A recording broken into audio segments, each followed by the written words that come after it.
tu parles avec elle. Non, non. Si, tu parles. La pluie, le beau temps, bonjour, bonsoir, comment ça va? Voilà. Comment ça va? Mais juste comme ça. Avec geste. Avec geste. Charles, tu me fais peur. Elles entrent. Et aussitôt avec leurs yeux, tout en répondant avec leur bouche, ça va. Elles t'interrogent. Elle m'interroge? Avec leurs yeux. Non, non. Et toi, tu penches la tête, tu tords tes mains. Non, non, jamais, jamais. Mais pourquoi tu dis ça? Pourquoi? Tu les fais entrer dans le salon. La salle d'attente, oui, oui. Tu t'y glisses avec elles. Vous sortez vos mouchoirs et vous chuchotez en vous tamponnant les yeux. De quoi tu parles, Charles?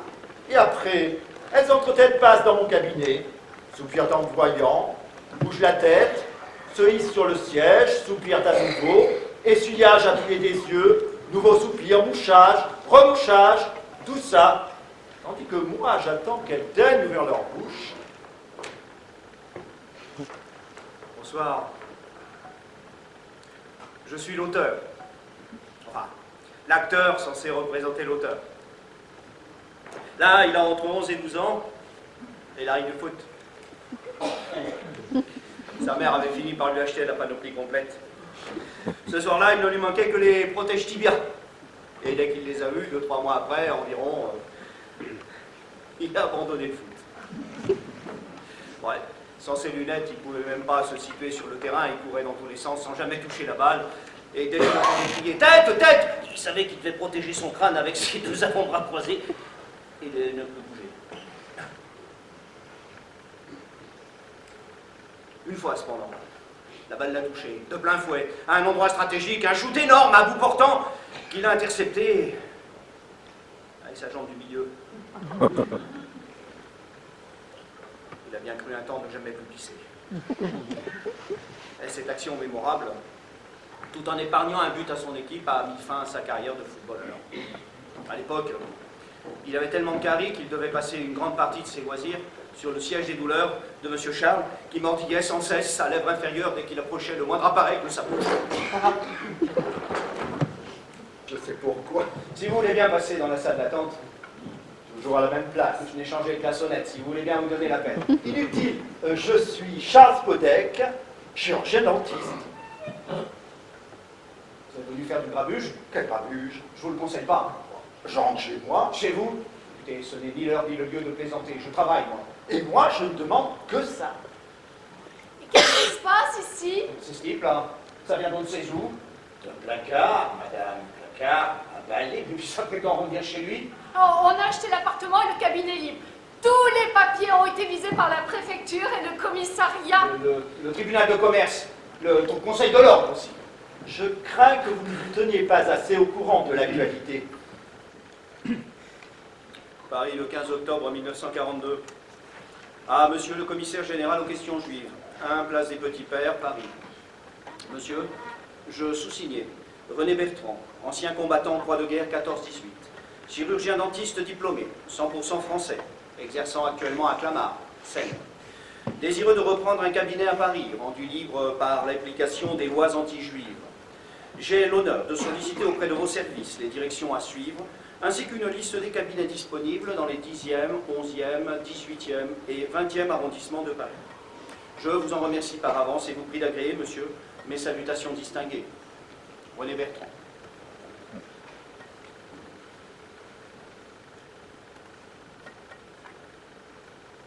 Le commissariat aux questions juives.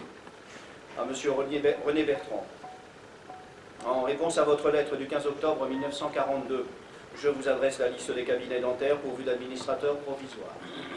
Je vous prie de prendre contact avec ces susdits administrateurs, ainsi qu'avec la section dentaire du Conseil de l'Ordre des médecins.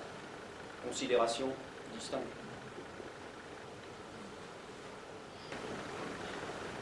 Votre fille bien-aimée. Et je suis chargée par elle de vous transmettre ses plus affectueuses pensées. Merci. Mais pourquoi ne répond-elle jamais à nos lettres? Elle souhaite se retirer des bruits du monde. Et ses parents font partie des bruits du monde? Quand peut-on la voir? Ou même lui parler, ne serait-ce que par téléphone? Elle désire avant tout que vous retrouviez vite, calme et paix intérieure.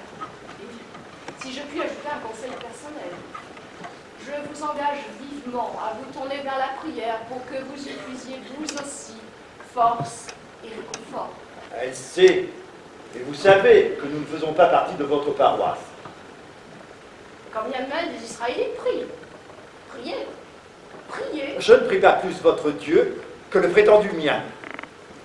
Gouvernement provisoire de la République française, ministère des Finances, service de restitution des biens des victimes des lois et mesures de spoliation, 1 rue de la Banque, Paris 2e.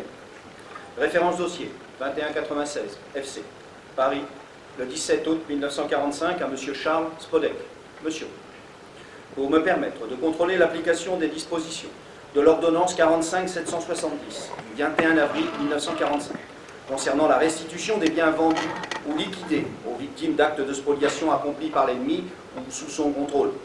J'ai l'honneur de vous prier de me renvoyer par retour de courrier le questionnaire au verso après l'avoir rempli. Veuillez agréer, monsieur, l'expression de mes sentiments distingués, le chef du service des restitutions. Je suis avec elle dans son couvent. Je fore une dent, puis je me retrouve à genoux, à ses côtés, mains jointes. Qu'est-ce que je fais là? Ce n'est pas ma place. Ce n'est pas sa place. Je me remets à forer. Les yeux du patient fixent ma bouche. J'essaie de ne plus mordiller ma lèvre inférieure. Je lui fais mal. Il plisse les yeux, son nez palpite, mais il ne dit rien. J'ai tellement souffert pendant la guerre. Voilà. Craché. C'est terminé. Si vous avez mal dans 1 heure ou 2, prenez un aspro et ne mâchez pas de ce côté-là ce soir. À la prochaine séance, je la dévitalise. C'est ça. Je tue le nerf. Après, elle ne vous fera plus jamais mal. Plus jamais. Pardon, pardon. On croit. On croit. Crois quoi, Charles? À ça, Ça quoi? on croit qu'on ne croit pas. Voilà, c'est à ça qu'on croit.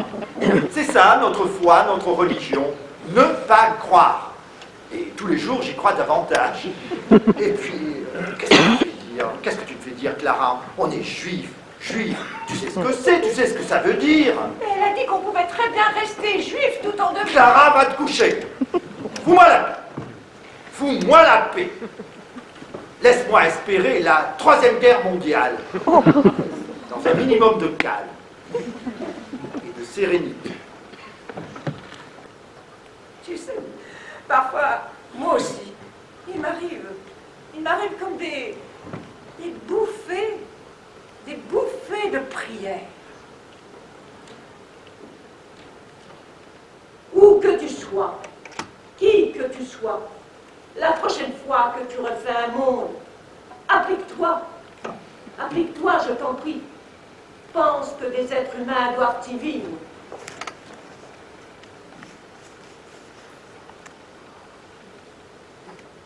Qu'est-ce que tu fais là? Je prie. Et toi, qu'est-ce que tu fais? Je vais me coucher. C'est bientôt l'heure de se lever. Un mercredi. Le son de Pâques. Ah, oui. Oui.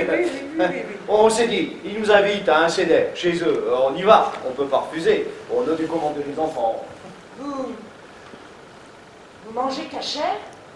Non, pas tous les jours, enfin les soirs de fête, hein. Vous êtes croyant? Oh, croyant, nous... On peut pas dire, enfin, on respecte les traditions, hein.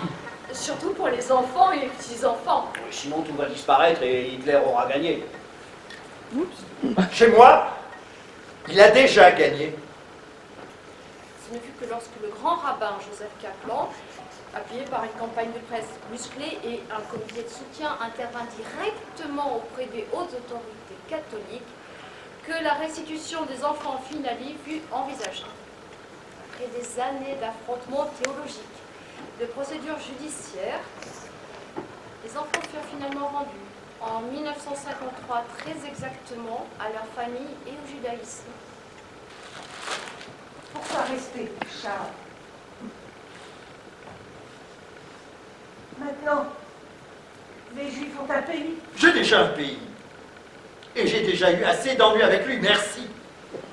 Charles, Qu'est-ce que je vais faire là-bas? qu'est-ce que tu fais ici? C'est ça. Je vais m'installer dans un pays où il y a plus de dentistes que de dents creuses. Un pays pour juifs, forcément bourré de toubib et de dentistes. Les malades aussi, Charles, sont toutes malades. Ils arrivent du monde entier avec leurs maladies, leurs souffrances, leurs douleurs et leurs dents. Tu l'as déjà lu, c'est celui d'hier. Alors, On m'a parlé d'une jeune fille qui arrive du Maroc. marocain? Non, une comme nous. Comme quoi? Juive. Ashkénaze? Non, une juive comme nous. D'où? Elle vient du Maroc. Quel rapport avec Gisèle de Toulouse? Elle cherche un cabinet dentaire. Qui cherche un cabinet dentaire? La Marocaine. Oh, mais dis-lui qu'elle aille s'installer en Israël. Si la production est très riche, ce que l'auteur souhaite ardemment, et si le lieu s'y prête, on pourra découvrir tout en haut du théâtre, dans un coucher de soleil lumineux quoique artificiel, Charles et Clara découvrant la terre promise, perdue dans une foule d'aspirants à l'oubli et à une vie nouvelle, au coude à coude avec des nonnes, nonnettes, prêtres, popes, pasteurs en uniforme de pèlerins, tous et toutes étreints par l'émotion, la foi.